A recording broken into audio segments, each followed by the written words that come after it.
So what happens now in arachidonic acid pathway? It cleaves phospholipase A2. Okay, from membrane phospholipids to arachidonic acid via phospholipase A2. Give me a drug that inhibits phospholipase A2. Glucocorticoids. Glucocorticoids. Now, from arachidonic acid to prostaglandin synthesis via what enzyme? Cox. Cyclooxygenase 1 and 2. Arachidonic acid to leukotriene via what enzyme? 5-lipoxygenase. Excellent. So your LOX, right? 5-lipoxygenase. What inhibits COX-1 and COX-2? Irreversible inhibitor of COX-1 and COX-2? Aspirin. Aspirin. COX-2 inhibitor only? Celecoxib. Okay, don't forget that one. There's COX in the name, celecoxib. COX-2 inhibitor. So this is used for mild pain, right? However, as I've said, be careful in patients with renal disease because they are renally excreted, right? Avoid NSAIDs in patients with bleeding disorders and those who will undergo surgery or invasive procedure. Celecoxib is much more preferred in patients who have renal disease. However, caution should be exercised in patients who have cardiovascular disease. Do you remember, I don't know if you're too young for that, the drug Vioxx? You remember the drug Vioxx 2002? I think you're not born yet. But so the drug Vioxx is very controversial because it induces heart attack. Okay, they give this Cox inhibitor, and then they found out that it actually kills people. Okay, so be careful. All right, so they have post-market surveillance of the drug, right? Remember the phases of your clinical trial? Phase 4, they found it out and they remove it from the market. Okay, next, opioids, oxycodone, hydromorphone, tramadol. They either end in all or ONE or one, right? So what are you going to monitor if someone is on opioid? Someone in the hospital, you're doing rounds, they have dilaudid, right? Hydromorphone, that's dilaudid. What are you going to check? Check the respiratory rate. Okay, why? They induce respiratory depression. So check that one. Tramadol is contraindicated in epilepsy. Why? It lowers the seizure threshold. Okay, don't forget, opioids, they're contraindicated in asthma, right? Why? Because remember, the side effect is respiratory depression. And if your patient is asthmatic, you have bronchoconstriction, and then you have respiratory depression on top of that, right? So be careful in giving opiates to asthmatics or head injury, right? Remember, VRG, DRG in the PONS, right? So that's opioid. So what are we going to do to make it safer? We do combination analgesics.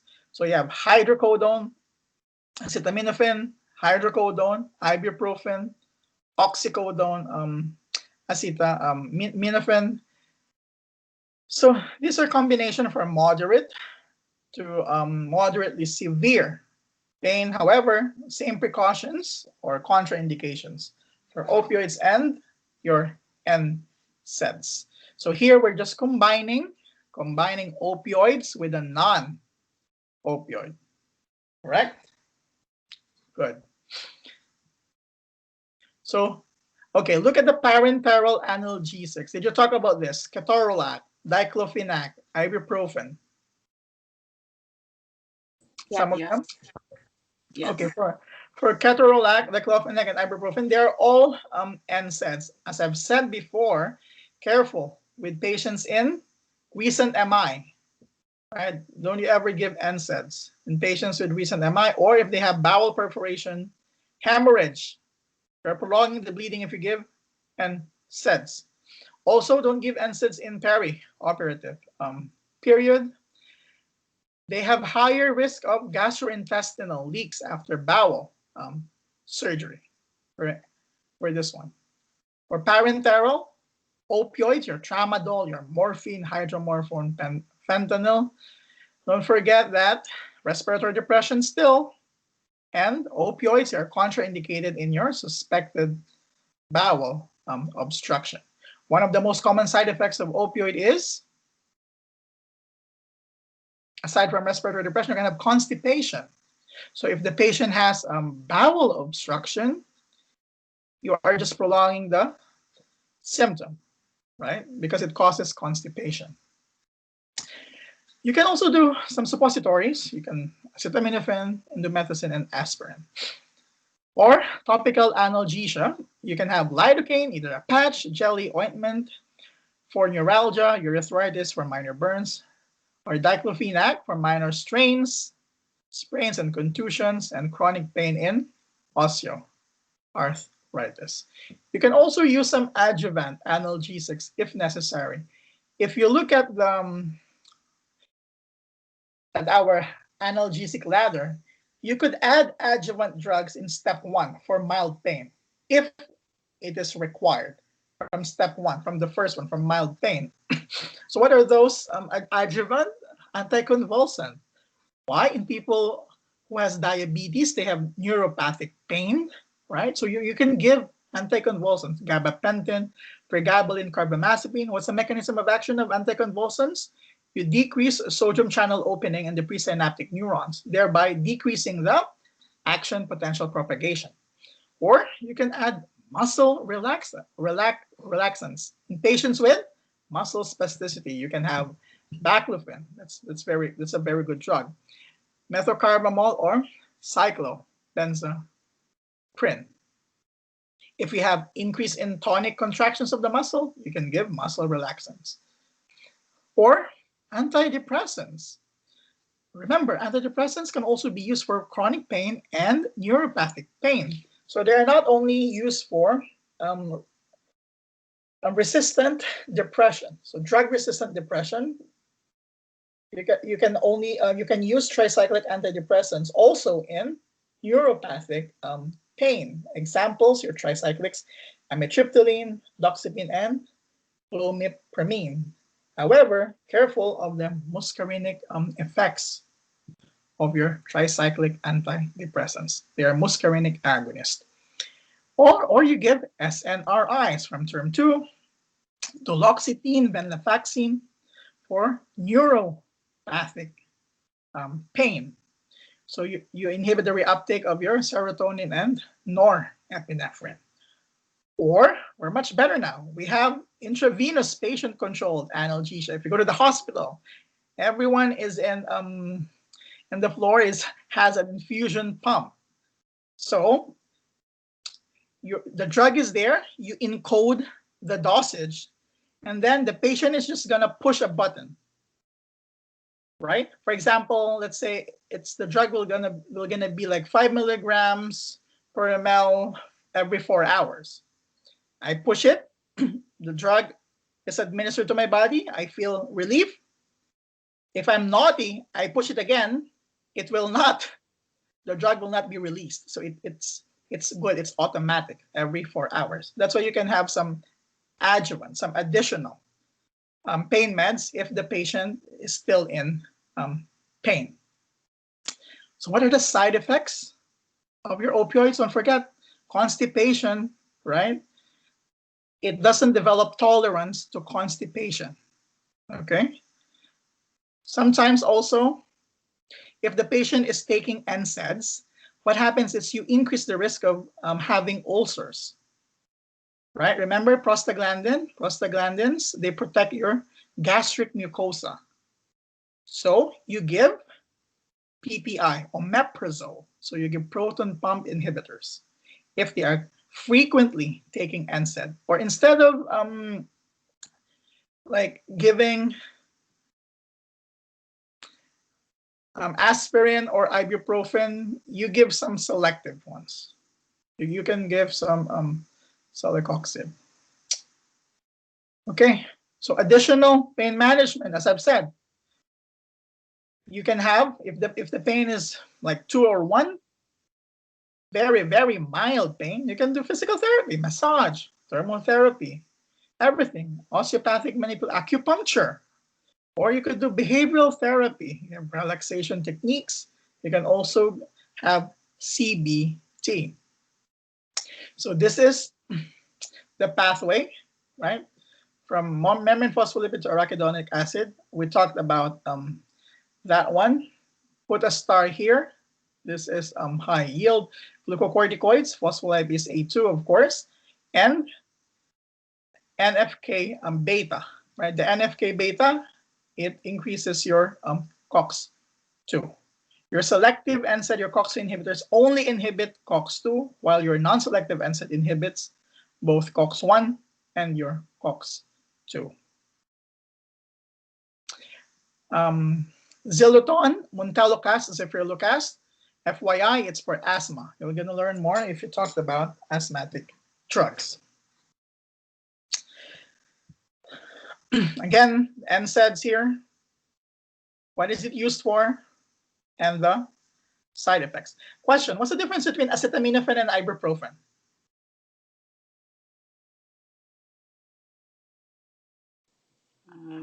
Which one has... Like, sorry.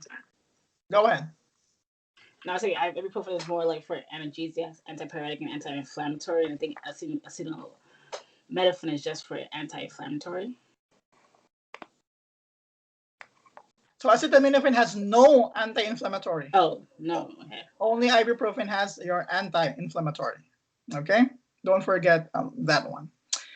So as I've said before, side effects of your NSAIDs, I know it's kind of redundant, but ulcers, bleeding, perforation, sometimes a renal function impairment also, and increase the risk of heart attack and stroke, except for aspirin. That's why we give baby aspirin for older people. COX-2 inhibitors, celecoxib. What's the side effect? High yield, increased cardiovascular risk of, they can have an MI, be careful, or they can have renal side effects. Other opioids like your acetaminophen, hepatotoxic in the liver, okay? Hepatotoxicity. You can have acute liver failure in cases of intoxication, and you give N-acetylcysteine for acetaminophen overdose. Okay, we talk about the NSAIDs, mechanism of action, effects, side effects. Put a star here. This is just a word version of the table version here. Okay, the effects of prostaglandins and angiotensin 2. Don't forget from term 1, prostaglandin dilates the afferent arteriole. Angiotensin 2 constricts your efferent arteriole. So let's go back to term 1. If I have an NSAID, right, what happens to my RPF, renal plasma flow?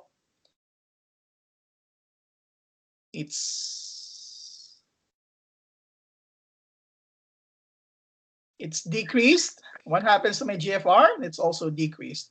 If I have an angiotensin 2 inhibitor, what happens to my renal plasma flow? It increases. And what happens to your GFR? It decreases. That's why you don't give angiotensin 2 inhibitors in someone who has chronic renal failure.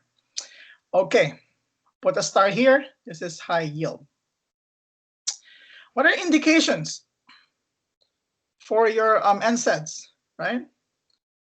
As I've said, chronic pain, right? Fever, endomethacin, don't forget, PDA, closure of PDA.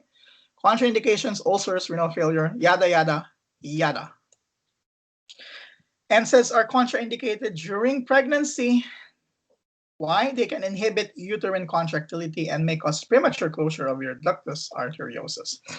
COX-2 inhibitors, reversible selective inhibition of COX-2.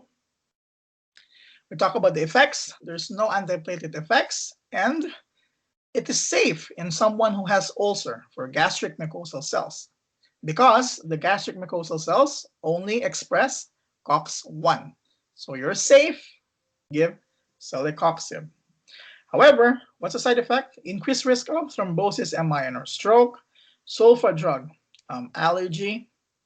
Contraindications, you'll never give COX-2 inhibitor in someone who has severe heart failure, recent MI, and gastrointestinal bleeding. We talk about the non-opioid analgesics, hepatotoxicity for acetaminophen overdose, and N-acetylcysteine as an antidote for the overdose. What's the contraindication? Severe liver impairment. Remember, 4 grams of acetaminophen maximum daily in an adult, right? 4,000 milligrams or 4 grams only in an adult. Okay, let's talk about now opioids. What's the mechanism of action of an opioid? What does it do in the presynaptic neuron and the postsynaptic neuron? Tell me the biochemical basis of this.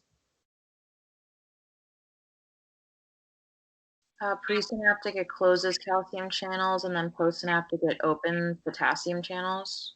Excellent. So in presynaptic, it decreases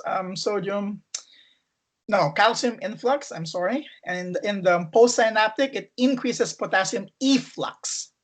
Okay, that's high yield for your opioids. Do we have our own opioids in our body? Yes, we produce our own opioids. We have enkephalins, the endorphins, we have beta endorphins. Where does the endogenous opioids come from? High yield from the POMC. This is the precursor of different things comes from POMC, derives from POMC, ACTH, beta endorphin, MSH, right, alpha and beta MSH. In our body, we have opioid receptors. I wanted to focus on mu because that's the most important of the receptors. Okay, here they are. Your opioids are morphine, butorphanol, tramadol, codeine, fentanyl. Okay, morphine is the classic drug. Don't forget respiratory depression for all of your opioids as side effects. Butorphanol, right? Lower risk of respiratory depression. Why? Because it's a mu receptor partial agonist. Remember, it's a partial agonist, butorphanol, so lower risk of respiratory depression compared to full agonist. Tramadol is very unique because it inhibits serotonin and noradrenaline reuptake. However, don't forget increased risk of serotonin syndrome and of seizures for tramadol. Codeine is in your cough syrup. So it is also used as an antitussive for your codeine. Methadone is for opioid withdrawal. It should not be given to opioid naive patients and only be prescribed by doctors experienced in opioid administration. So methadone is for opioid withdrawal. Buprenorphine, this is high yield, it's a partial mu agonist that has an extremely high receptor affinity. So meaning it can displace other opioids, right? So if you overdose in buprenorphine, that's very deadly. You need a high dose of, what's the antagonist of opioid? Naloxone or naltrexone, okay? To antagonize opioid overdose. Fentanyl is actually a good one. A good one for, we use this in anesthesiology, right? It's very lipophilic. Rapid onset, you have penetration, it can be done. IV, we have a patch in fentanyl for chronic pain. So we have also some other opioids. For example, your loperamide. Your loperamide is actually diphenoxylate. So diphenoxylate, it crosses the CNS. So we paired it with something, with an antimuscarinic, your atropine, so that it cannot go and travel to the CNS. So diphenoxylate plus your atropine, we call this one loperamide. This is your loperamide. So if we have diarrhea, you give loperamide. What's the action? It inhibits peristalsis. It increases the sphincter tone, and it inhibits intestinal fluid secretion. You also have dextromethorphan, other opioids. These are your antitussives also for cough suppression, right?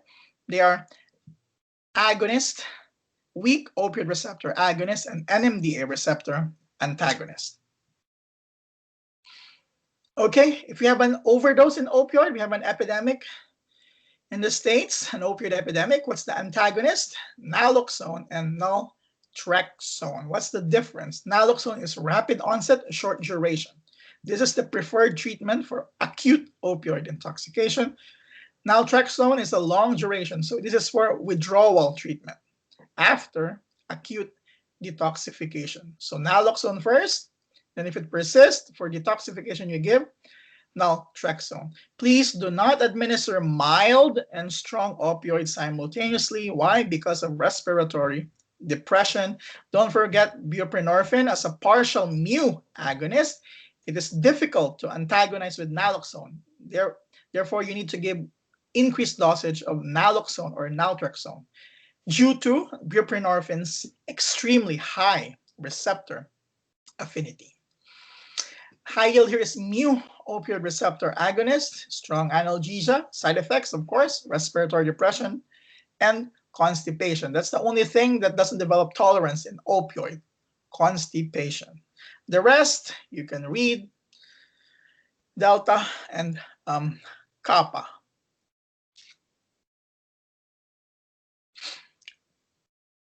Intoxication of opioid, you can have meiosis, respiratory depression, give naloxone. You can read about the withdrawal symptoms, yawning.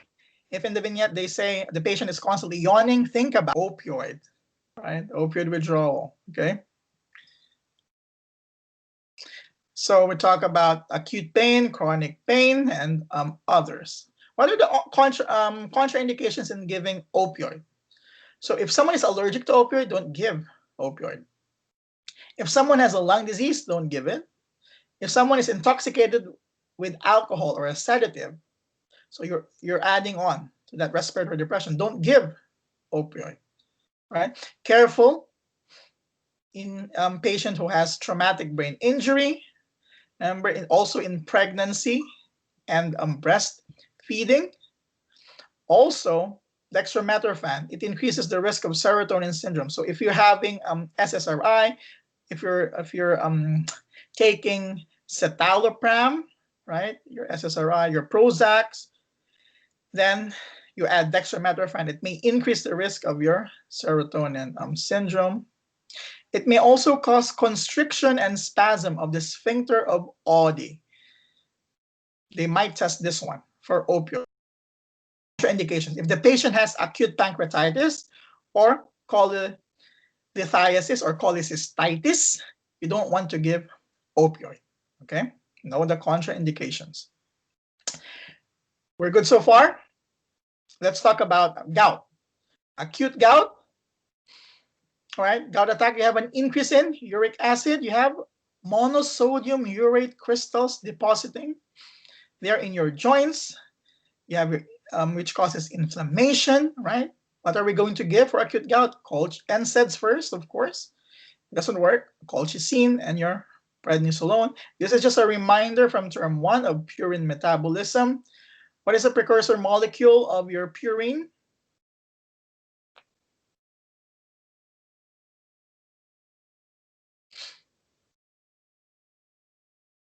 What's the precursor molecule of your purine? PRPP. Where does it come from, your PRPP? Ribulose 5 phosphate. Don't forget ribulose 5 phosphate. It needs NADPH from your HMP shunt. For your purine, from PRPP to IMP, right? From IMP to GMP and AMP. Okay? Don't forget the enzyme IMP dehydrogenase to convert PRPP to IMP.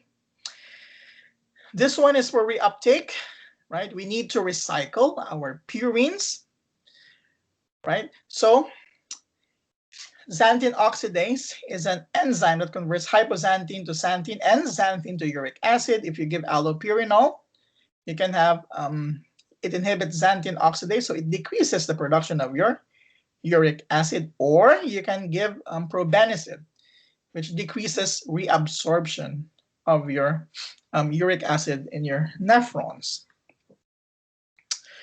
So this is like a flow chart of what happens. So first, if we have an acute gout attack, first ice and rest. If it doesn't work, right, non-pharmacologic first, ice and rest. If it doesn't work, medical treatment. Are they allergic to NSAID, or do they have any contraindications to NSAIDs? Do they have any bowel perforation? Do they have any ulcers? Do they have any blood disorders? Yes or no? If no, go ahead. You administer NSAIDs until the symptoms resolve. However, if they have contraindications to NSAIDs, are they allergic to colchicine? Yes or no? Do they have a sulfa allergy? Yes or no? If no, go ahead, administer colchicine. If yes, how many joints are involved? Is it systemic or is it local? If it's systemic, more than 2 joints, you give corticosteroids. Do they have any contraindications to your joint injections? If no, do an intra-articular corticosteroid specific, only on the joint that's involved. So for gout, what's the first line? Nsaids. Second line is colchicine.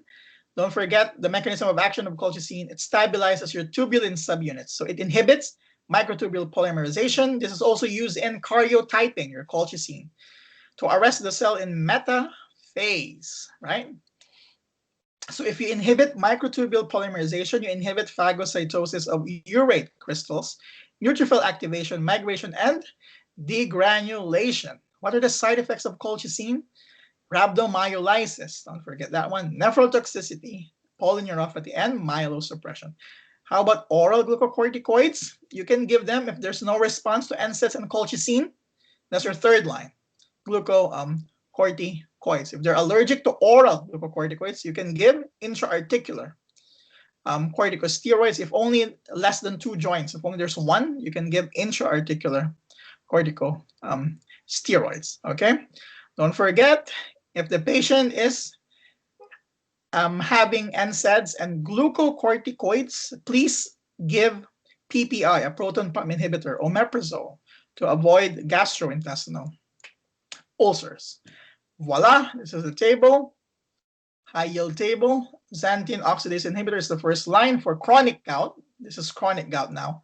Second line, your uricosuric medications, your probenecid, inhibits uric acid reabsorption. And then third line, your pegloticase. It catalyzes the breakdown of uric acid to allantoin. So for chronic gout, your allopurinol, what's the side effect? Toxic epidermal necrolysis, Stevens-Johnson syndrome. You should know indications, contraindications there, and some interactions. For probenecid, this is commonly given to a patient who is on antibiotics. If you want to increase the dosage of the antibiotics in the blood, you can preferentially give probenecid so that it won't be excreted renally. For third line, for pegloticase, you just need to make the uric acid water soluble. So you convert it to allantoin. Okay, put a star here. This is high yield. Careful, allopurinol plus azathioprine. Why? If you combine them, it leads to bone marrow toxicity. Okay, it leads to bone marrow toxicity. Okay, some complications of uric acid, nephrolithiasis, and nephropathy. Okay, look at this chart. Did you talk about the drugs here? Please confirm for me. Yes. Okay, yes. This is wonderful. So let's look at the normal thing, right? This is immunopharmacology. So you have an APC antigen presenting cell, and then it encounters a T helper cell. So APC, it has the antigen, it expresses MHC2. On the helper T cell, you have the TCR. It can either be CD4, CD3, alpha, and beta, right? There's a reaction there where MHC2 binds to the TCR. So it presents the antigen now. The antigen has been recognized, signed, sealed, delivered, and recognized by your T helper cell. What happens inside? You have an increase in calcineurin. The increased calcineurin will activate NFAT. Okay? Nuclear factor activator of T cells. That's the mnemonic for NFAT. The NFAT goes into the nucleus, and it increases transcription of your cytokine genes. Okay, if I have increased transcription of cytokine genes, I increase inflammation. So I increase my inflammatory response. So that is what happens normally. So what am I going to do? Right? If I have this pesky inflammatory disorders, I need to block those processes, right? So first, look at the image here. I can block calcineurin, right? So either cyclosporine, I can give cyclosporine to block calcineurin, or I can block tacrolimus. Tacrolimus, which inhibits FKBP12, which inhibits calcineurin. Don't forget, cyclosporine is a direct inhibitor of calcineurin. Tacrolimus, it inhibits FKBP12, which inhibits calcineurin. So it's an indirect inhibitor of your calcineurin. Cyclosporine is nephrotoxic. Actually, both of them are nephrotoxic, but less nephrotoxicity in your tacrolimus. If I don't have calcineurin, and fat will not be active, it will just stay in the cytoplasm, thereby not increasing my cytokine transcription of my cytokine genes, thereby no inflammatory response. Another thing that I can do is block the Il2 receptor. Remember, Il2 is for T cell activation. So I have my Il2 here. If I block the Il2 receptor via the drug basiliximab or daclizumab, remember they end in MAB, M-A-B, monoclonal antibody. MAB, monoclonal antibody. MAB, basiliximab, daclizumab. I activate mTOR, right? I'm sorry. If I have this drug, if I give basiliximab, daclizumab, I inhibit the Il2 receptor, I don't have mTOR. This mTOR also is involved in transcription of your genes, cytokine genes. So no mTOR, no cytokine genes, no inflammation. Good. Or another one, I could inhibit mTOR itself. So I give sirolimus, everolimus. They end in limus, like your tacrolimus, right? And pimerocrolimus. Remember, they are indirect inhibitor of mTOR, sirolimus, via FKBP12 to inhibit mTOR. Another one is I could inhibit purine synthesis so that DNA cannot be formed. So I can do azathioprine, a purine analog, or methotrexate, a folic acid anti-metabolite to inhibit purine synthesis, or directly cyclophosphamide, alkylating agent in your DNA. I'm just gonna stick myself in there. I'm gonna intercalate myself within the DNA. I'm gonna use cyclophosphamide. So please put a star on this slide. This slide is very high yield. Now let's talk about them, each of them. So glucocorticoids, example, prednisolone, hydrocortisone, dexamethasone. What's the mechanism of action? Inhibits NFK beta. That's it. If you know that, you're good to go. What's the use of glucocorticoids? For transplant, rejection, prophylaxis, and to suppress allergic, inflammatory, and autoimmune reactions. So calcineurin inhibitors. Cyclosporine, as I've said, it inhibits and fat, thereby decreasing Il2 transcription. You don't have any inflammation, right? Main use for transplant, rejection, psoriasis, rheumatoid arthritis. Basically anything that has to do with inflammation, right? Tacrolimus, what's the mechanism of action? FKBP. It binds to FKBP, which inhibits calcineurin, which inhibits NFAT activation, which decreases Il2 and decreases activation of your T cells. No inflammation, right? No inflammatory response. mTOR inhibitors, sirolimus. This is rapamycin.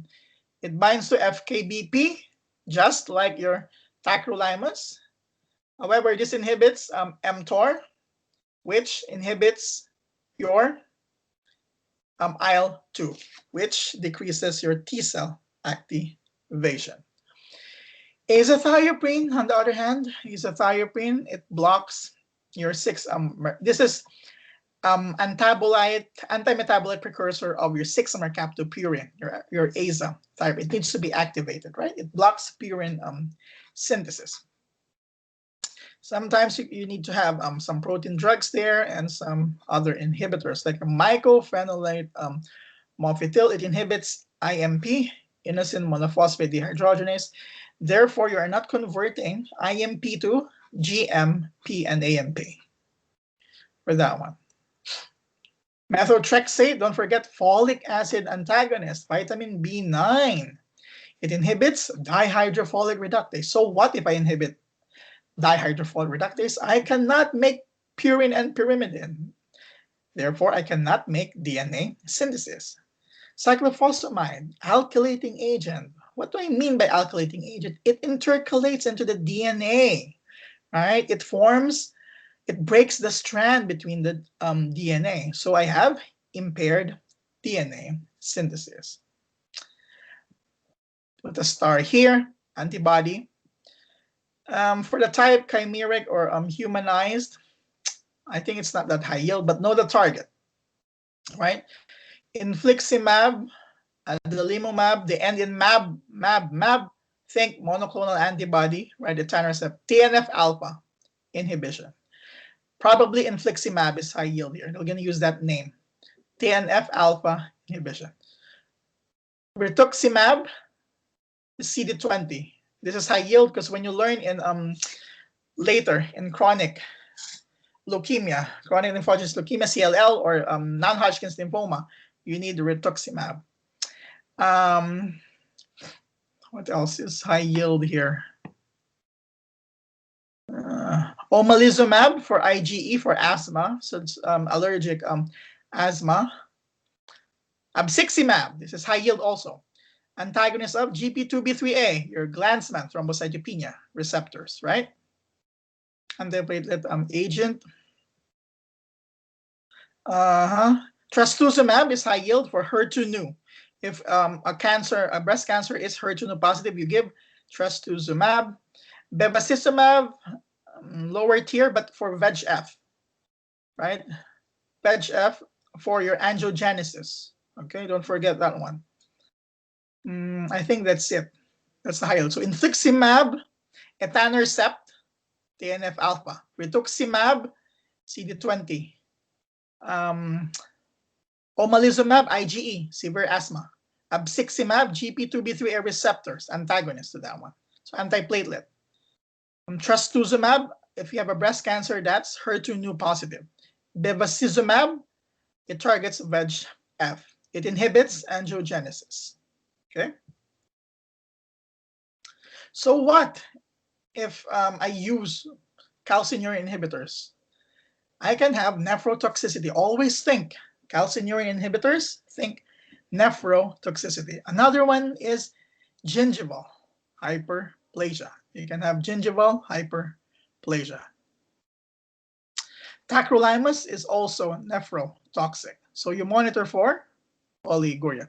There are many side effects.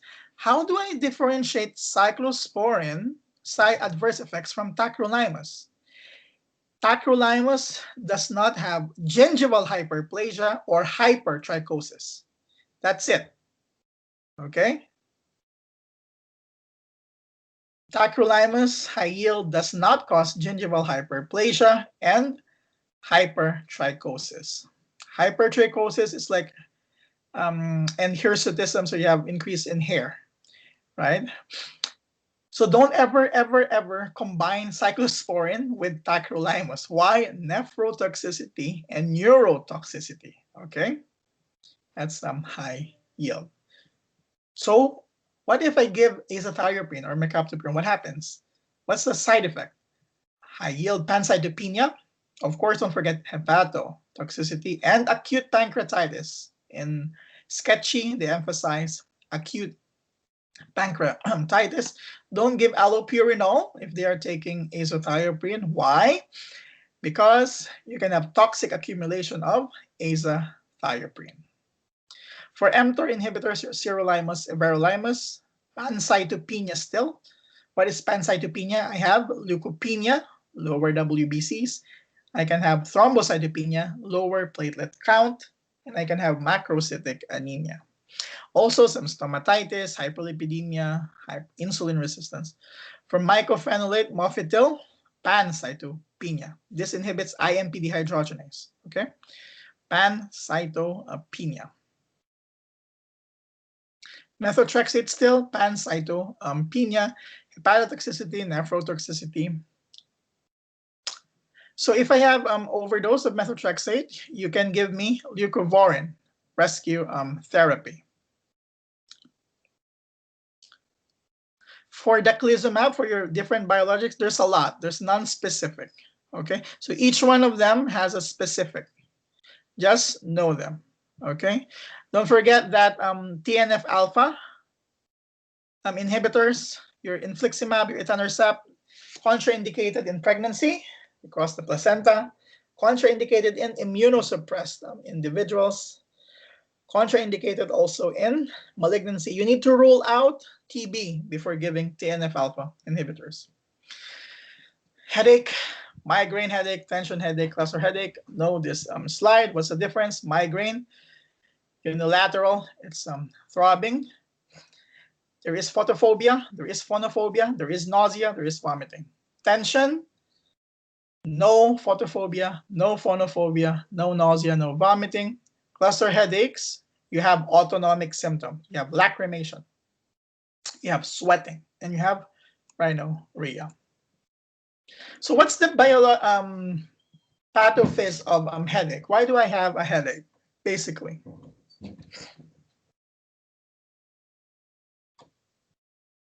Vasodilation. Vasodilation of what? So remember your trigeminal ganglia. So it causes vasodilation of that, which releases your vasoactive peptides. Okay, that's it. So it can, what's the treatment? Abortive therapy, right? Via what?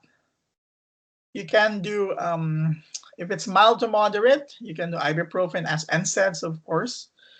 If it's severe, for abortive therapy, high yield triptans, your sumatriptans, your 5-HT1B1D inhibitors, your sumatriptans. That's the first line. Okay. You're also gonna learn about ergotamines. However, do not combine triptans with ergotamines because you can have coronary vasospasms. It can also cause serotonin syndrome. So for abortive therapy, think about sumatriptan. Again, put a star here. This is high yield.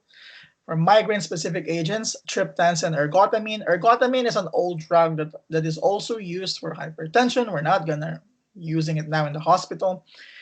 For abortive therapy, think sumatriptan, your triptans, 5-HT1B1D receptor agonist.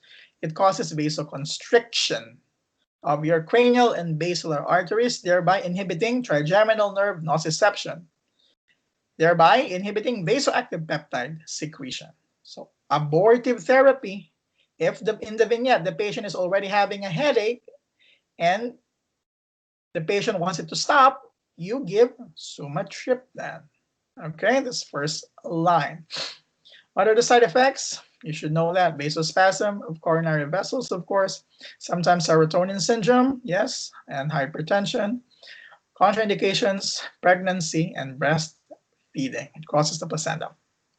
Ergotamine, as I've said, we're not going to use this anymore. This is an old line drug.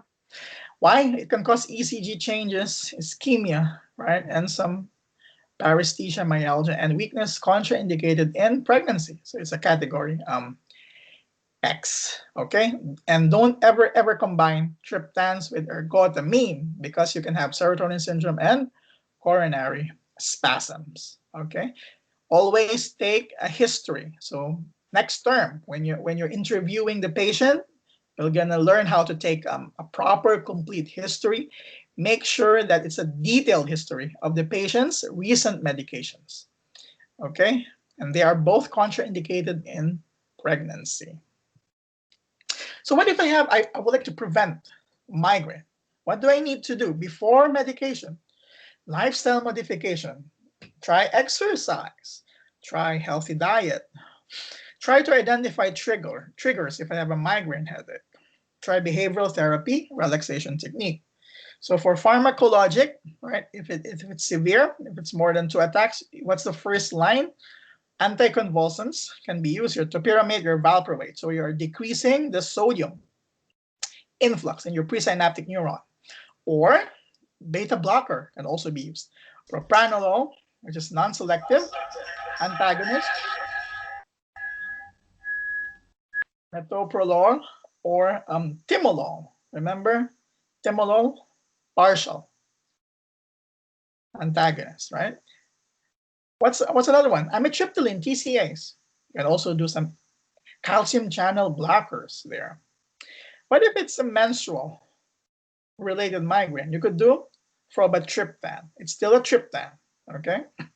If it's chronic migraine, try botulinum toxin or MABs, your monoclonal antibodies, your erenumab, everything that ends in MAB, okay?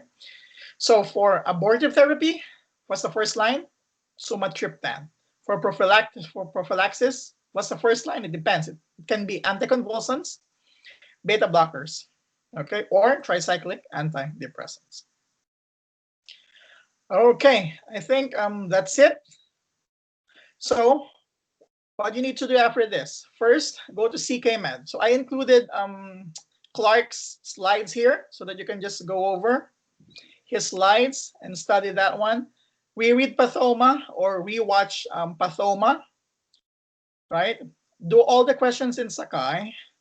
Do all the IMCQ questions in Sakai. Do everything else, what they give you in Sakai. And then do outside resources, all right? Good luck on your exam.